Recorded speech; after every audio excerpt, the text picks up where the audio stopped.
Et c'est l'heure d'accueillir notre invité du jour. Et c'est Jacques Mercier qui nous rejoint dans ce studio. Bonjour, bonjour Jacques Mercier. Marielle, Merci. bonjour Jim, bonjour tout le monde. Merci d'être là aujourd'hui. Vous nous présentez votre nouveau livre, Les clairières de ma vie. Oui. Alors Jacques Mercier, on ne vous présente plus, hein, évidemment, tout le monde vous connaît. Je ne le fais pas alors. Non. Homme de télé, homme de radio. Mais surtout, vous avez écrit 60 ouvrages. Oui, je pense que c'est le 61e. Oui. Et enfin, c'est pas un concours non plus. Non, pour bien celui sûr. Non, mais qui c'est écrit le peut-être plus. un record tout de même. Hein. Je ne sais pas, non, il y en a qui écrivent beaucoup. Hein.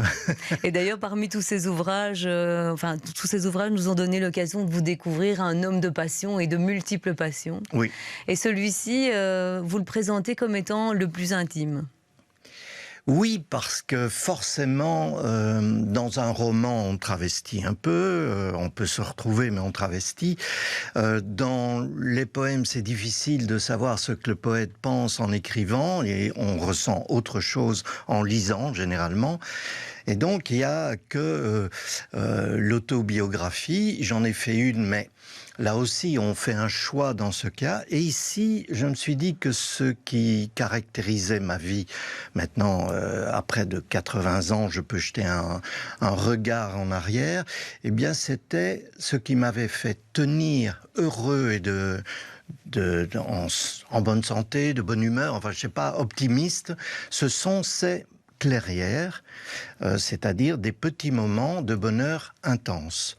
Oui, enfin, je vous interromps un instant, mais pour nous parler de ce que sont ces clairières, justement, vous utilisez une métaphore en disant que la vie, c'est une forêt qu'on traverse. C'est vrai. Et bon, le chemin n'est pas toujours droit, il est sinueux, parfois on rencontre des difficultés, il est très sombre, et puis par moments on tombe sur une clairière. Voilà. Et voilà, ce sont ça, ces clairières. C'est des moments de bonheur intenses, hors du temps, hors de l'espace, qu'on doit vivre intensément. Et au fond, le message que je voudrais donner, l'exemple, c'est repérez-les quand elles sont là et vivez-les intensément. Parce que souvent on a tendance, et j'avais tendance aussi quand j'étais plus jeune, à dire c'est pas mal, hein, comme ça, imaginons une émission radio ici, je me sens bien, c'est pas mal.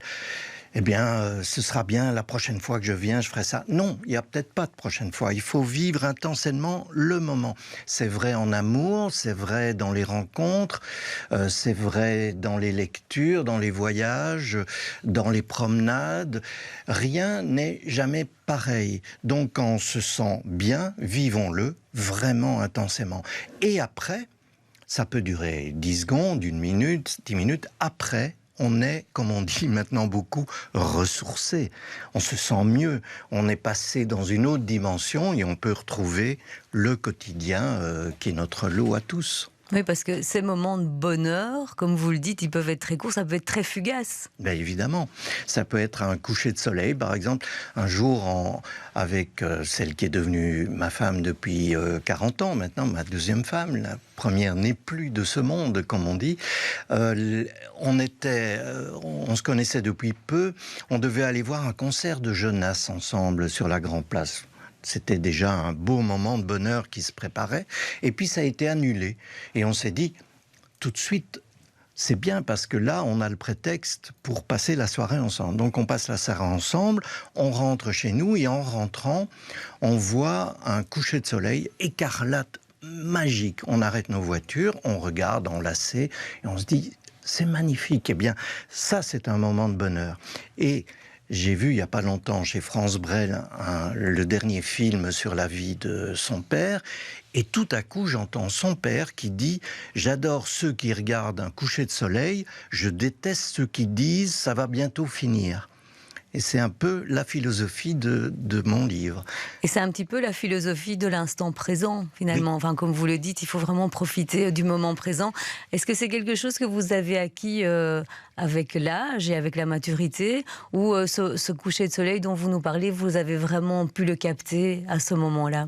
Alors, j'avais déjà tendance à voir ça, mais je crois que ça s'apprend un peu à la fois. C'est pour ça que j'ai écrit le livre, comme exemple, au fond. Je pense que c'est comme l'optimisme, ça s'apprend, ça se construit l'optimisme. On peut pas... bon, il y en a, ou alors on est béatement optimiste, on ne veut rien savoir.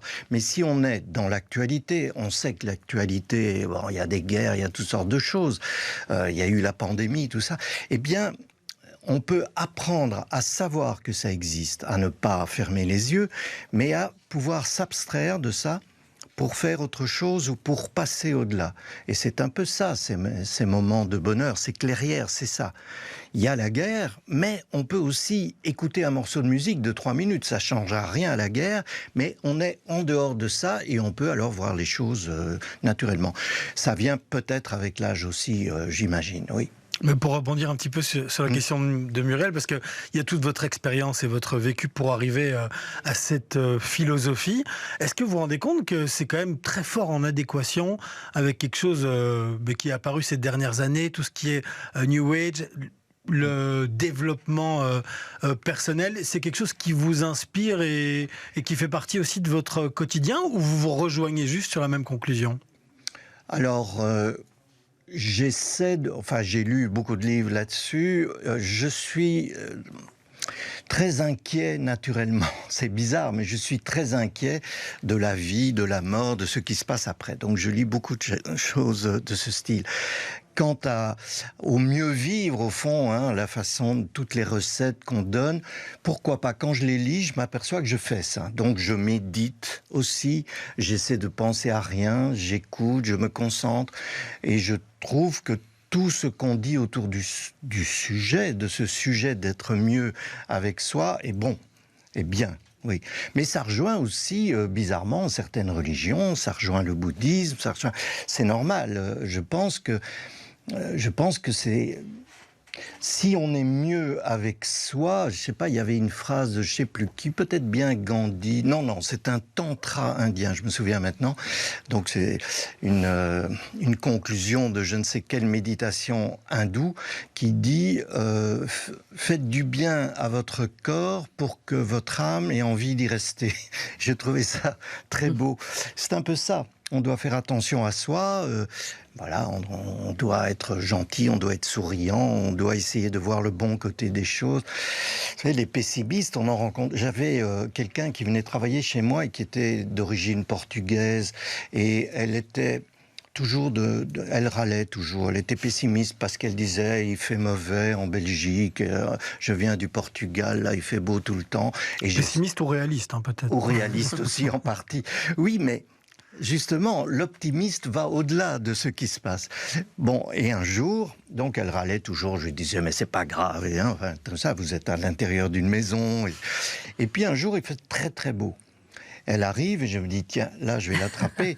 Je dis, écoute, tu as vu, il fait très beau. Et elle me répond, on a annoncé de la pluie ce soir. Ah oui, ça c'est terrible. Bon. Voilà. On en connaît beaucoup des personnalités. On est sur une vraie pessimiste. Voilà. Alors, vous nous avez fait une citation à l'instant. Vous en faites beaucoup dans votre livre. Vous puisez beaucoup dans la littérature, dans la poésie, dans la philosophie, des enseignements qui vous aident, vous? Alors, d'abord, oui. Je réponds oui. Depuis que j'ai 13, 14 ans, j'écris tous les jours. Et entre 14 et 20 ans à peu près, j'ai tenu un journal où je mettais toutes les phrases que je lisais déjà à l'époque. Je n'ai plus arrêté. Donc chaque fois que je lis un livre, je mets des petits ronds, des petits ronds, oui, des petits ronds, pas des petits ronds, des petits ronds en haut de la page. Et en cochant, donc j'abîme mon livre, mais ils sont faits pour ça, ils sont faits pour être vivants. Et je recopie. Avant, je recopiais à la main, donc j'ai encore des cahiers où je triais, même j'avais le temps, je mettais aspect humour, aspect, etc. Donc il y avait par exemple, je me souviens, dans les premiers, il y avait Jean Cocteau qui disait... ou non, un chansonnier qui disait « Il faut vivre avec son temps, mais ça dépend dans quoi il marche ».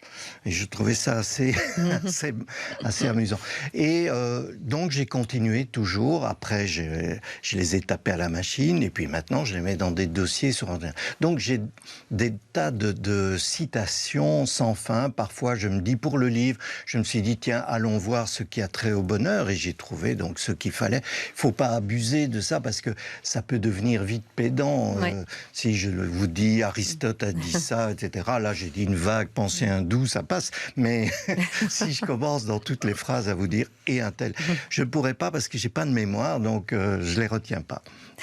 Mais par contre, moi, il me semble que vous avez une mémoire infaillible sur vos souvenirs d'enfance, vos souvenirs aussi d'adultes, parce que ces clairières de ma vie, c'est l'occasion de raconter énormément de souvenirs. Donc ces petits moments de bonheur, après vous écrivez chaque fois une petite page d'un moment que vous avez vécu.